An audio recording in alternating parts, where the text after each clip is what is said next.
ছাত্রছাত্রীদের সমস্যা সমাধানে তাদের প্রত্যাশা পূরণে কাজ করবে ডাকসুর নবনির্বাচিত সদস্যরা।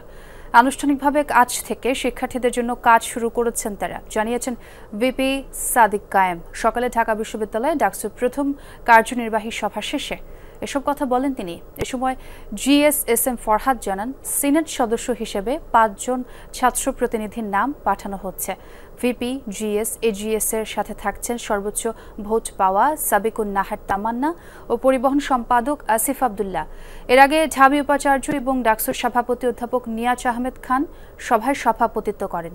ভিপি জিএস এজিএস সহ পূর্ণাঙ্গ কার্যনির্বাহী পরিষদ এ সভায় উপস্থিত ছিলেন। সভার শুরুতেই উপাচার্য ডাকসুর ভোট শান্তিপূর্ণ করার জন্য সাংবাদিকদের কাছে কৃতজ্ঞতা জানান। আর আমাদের সম্পাদক যারা আছেন তারা ইতিমধ্যে এক্সিকিউটিভ প্ল্যান নিয়েছেন। বিস্তারিত পরিকল্পনাগুলো আমরা খুব দ্রুতই আপনাদেরকে জানিয়ে দেব। আমরা এই মাসে কি কাজ করছি সেই পূর্ণাঙ্গ পরিকল্পনা আমরা আপনাদের সামনে হাজির করব। মোট ৫ জন সিনেটে থাকবেন। ভিপি জিএস এজিএস আর হচ্ছে পরিবহনে যিনি নির্বাচিত হয়েছেন আসিফ আবদুল্লাহ, জেনারেল মেম্বার যিনি সর্বোচ্চ ভোট পেয়েছেন সাবিকুন নাহার তামান্না। এই ৫ জন হচ্ছে সিনেট। আমি আশা করি সাংবাদিক বন্ধুদের ক্লিয়ার করতে পেরেছি।